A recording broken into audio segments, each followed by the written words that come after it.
Folks, we've got Teb Palluch here, Sergeant U.S. Army B Battery, 285th Field Artillery Observation Battalion. He survived the Normandy Massacre during the Battle of the Bulge. Here's speaking today. Thank you, Ted.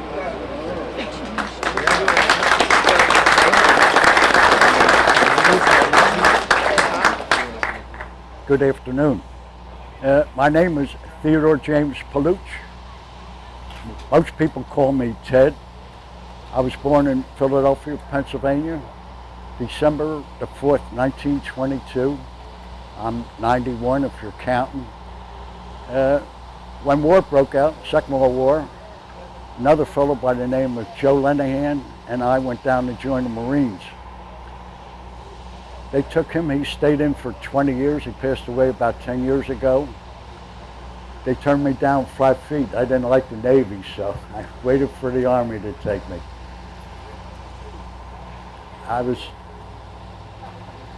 Got in the Army, I was into Oklahoma, Camp Gruber, Oklahoma for about 5-6 months, got my basic training, got a furlough, came back and went on maneuvers. That was the last I saw my parents for 2.5 years. Went on maneuvers, came to Fort Sill, Oklahoma, got more training, and then we went to Camp Shank up in New York. Went on a Liberty ship, Warmack Boone, I think it was named, and while we're going over, first taste of war, German submarine got one of our ships in convoy. All them drums were going overboard trying to get that sub. I never saw so many drums in my life. Landed in Cardiff, Wales, went to England, and then to France. I went in, I guess, about 6 weeks after the invasion. I've been along the Rhine, when our Air Force came over, the skies were just black with flak. There must have been all kinds of anti-aircraft guns there. Up in Holland, I only stayed up there 2 days. By the way, I should tell you what an observation battalion does. They have sound and flash ranging. In sound ranging, there's a microphone. It's put in a rubber boot, and there's a hole dug, and also like a manhole cover on the top. It's cloth though, and it holds the microphone in place in that hole. There's 5 or 6 microphones placed in a straight line. They're surveyed in about 7/8 of a mile apart. There's a line laid to each one of the microphones. Back at the command post, there's a film comes out, I guess about 3-4 inches wide. There's a line for each one of the microphones. And when the sound hits it, the bigger the gun, the bigger the mark on the film. And they can plot that where gun is. That's sound ranging. And flash ranging, I have what is azimuth instrument. On there, 360 degrees, and 0 is placed on that grid north. You see these lines going north and south on maps? That's where 0 is placed. You have 4 or 5 observation posts outside, and they can talk to each other by telephone. And if they see a German tank, maybe thinks he's got a camouflage, he might be out shaving, and you could get another guy on there. They read their coordinates, whatever they have on the azimuth instrument, and they give it in, and the command post, they draw lines out. They know where the observation post is, and they draw that number out. Where it intersects, that's where the German is or gun. There's no more observation battalions now. They use the drones now, so that's no more. In France, I was in the Hurricane Forest. That was another thing. In the Hurricane, we moved back, I guess, about a mile, and then the Air Force came over and bombed a lot of places that we gave. And then we moved up. I saw, it must have been 50, 60 Germans just laying there dead, and that's how they take them away. They have a MP, and they had a stretcher with 2 German prisoners, and they put them on a stretcher and I had a 2.5-ton truck, and they just put them on like wood, and that's how Germans were taken away there. Then we were in Chevenhood, Germany, and I ought to tell you too, there's 3 batteries in the observation battalion. A and B battery are observing batteries, and headquarters is the administrative. So wherever they're needed, like when they invaded southern France, the 2nd observation battalion was giving the Navy what to fire at when they landed.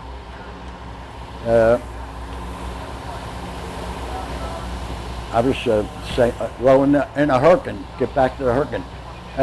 When we got up there, and then when the airplanes had bombed, and then the artillery, you could be standing next to me, and it seems like all the artillery guns are going off, and the ground just shook, and you couldn't even hear anyone next to you talking. Then the small arms went up, and then that's when I saw the bodies laying there, and that's how they took them away. Then we were in Chevenhood, Germany. We were in the 1st Army. We got orders to move 3rd Army, and we were in convoy then. And when we got into Malmedy, we took the road going north, and the Germans coming down from the north going south. And there was a T in the road. We made the T ahead of them. And I didn't realize it at the time, but they had higher ground. They could see our whole convoy. And the convoy got in a couple 100 yards on that road, and they fired the first shot to stop the convoy. So the guys that were up front in that front convoy,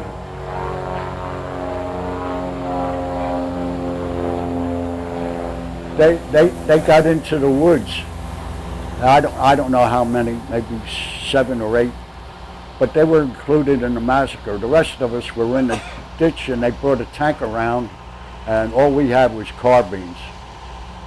So when we gave up, they brought us up at the center of the crossroad there, and searched us, took our watches and cigarettes, and I was smoking, of course, and anything of value. I had an extra pair of socks. And by the way, we made a list when we got in of what they took, and the government paid us, by the way, I think it was $50 or $60. The watch was about $30 in them days.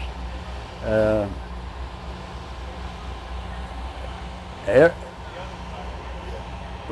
right, where we get here? All right, when we were in convoy, when they searched us and they put us in the field, and the first tank or whatever, I don't know, the first shot when that happened, I was right to the ground. Then there was something like 96 tanks and half tracks to pass, and each one fired into the group. We laid there. After all the tanks and half tracks passed, it got quiet. That was their front lines.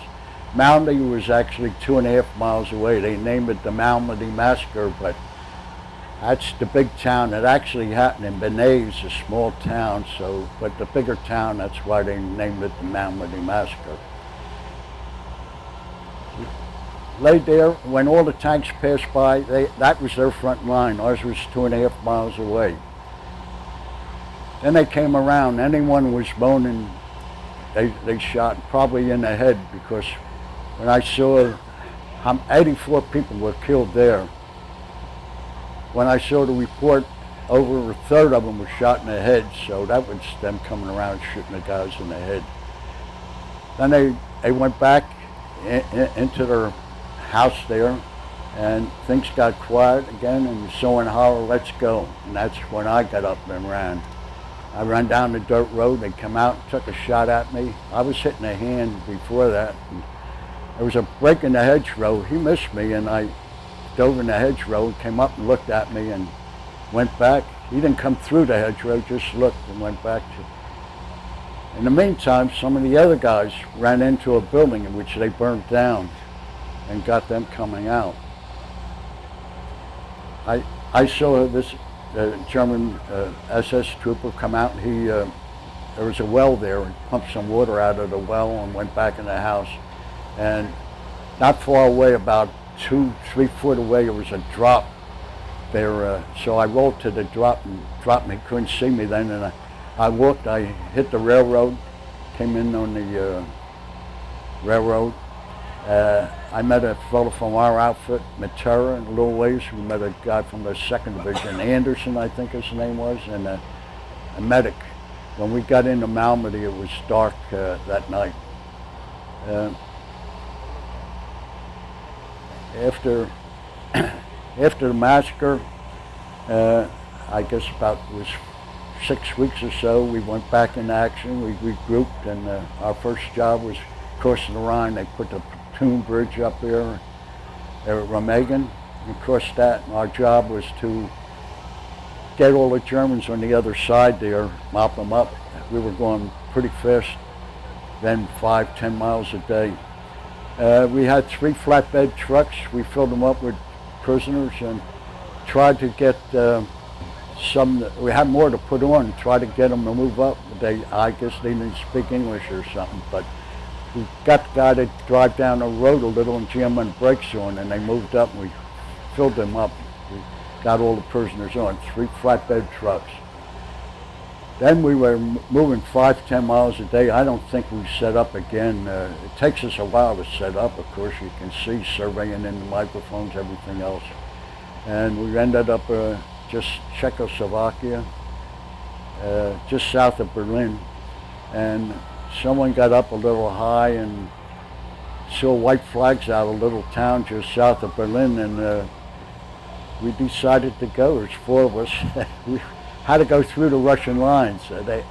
I saw horses there, and women were in their army, and they called us Joe. I don't know why, but they called us Joe, waved at us Joe. We went through into the town and got any guns or knives or that sort. And that's how I had my souvenirs. Went back, then we went to southern France, ready to go to Japan. There was all pup tents for miles. You could see them for all different units. And each line had cigarettes, Lucky Strike, Philip Morris, all of them. Each line had a different one, so you know where you were at. Also, on these here poles, they had speakers, and they dropped the atomic bomb, and they told us on the speaker how it reacted and everything. And everybody got out and hollered, "Drop another one." I don't think you needed a speaker, you could hear it. And then about a week later, they did drop the atomic bomb. I went back, and I was an MP for a couple months, and I landed, came home on Christmas Day, 1945, in Norfolk, Virginia, and I discharged in Indiantown Gap, January the 1st, 1946. That's about it. Any questions, I'll take. Piper and his cohorts were being tried. Did you participate in the trial? No, I met Piper after the war. Him and the 3 others that were supposed to be there, see if we could identify them. And if we could, we would have went to the Nuremberg trials, but I couldn't. There's so much going on, it's possible to recognize him. But Piper, he could speak perfect English. He was a regular soldier. You asked him to move any different way, snap his heels together, you know. How many children do you have? Pardon? How many children do you have? How many children do you have? Me? Never married. Other question.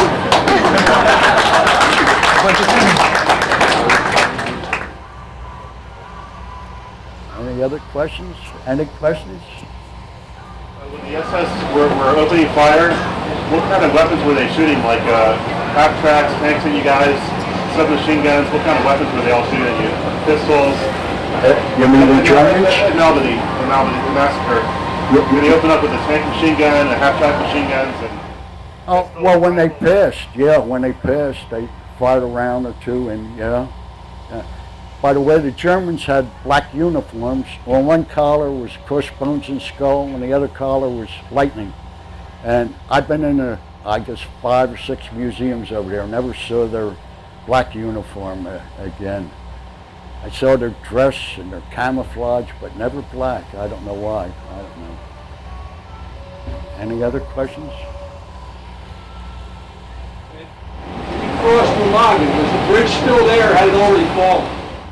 When we crossed the Rhine, the bridge, the Remagen bridgehead was still there. The bridge was still there, but I went over on a platoon bridge.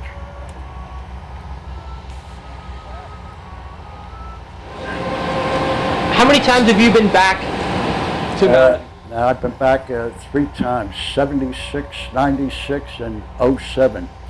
I paid for 2 of them, the first 2, but '07 they paid my way for 10 days. They built a museum right up the street where the massacre happened. I cut the ribbon to that and laid the wreath where the massacre happened. So if you go, and I think my name is on the front over there. If you go over, you'll see it, of the museum. As you think back, what do you think the lesson of the massacre is? Do you think there's a lesson or something most important to remember? A lesson? Yeah. As you think about it. Well, they were desperate at that time. That's why they didn't take any prisoners. They were trying to cut our armies in 2 there, and they were just desperate.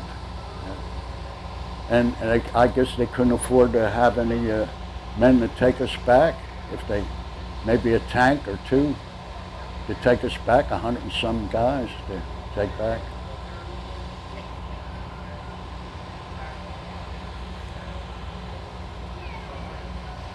How many hours did you lay there in the field, Ted? How many How hours? many hours, yeah. That happened about 12:30, 1 o'clock in that area, and I guess I was there till about 4 in the afternoon, a little after 4. It just started to get dark at that time in December.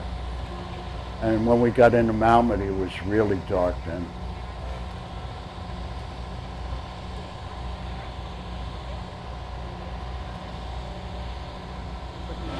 What did you do after the war? What did you do after the war? After the war? Well, for one thing, I was drunk for about 3 months every night. I was a traffic manager. I wrote up the orders, did the partial post, called the trucks. There was about 20 in the shipping department. That's what I did, but I was in the union then, and we got a raise 5 cents at that time, and I thought I needed more, and I asked for more, and I didn't get it through the union, so I got it through the company, and I got a quarter raise besides the nickel. Any other questions?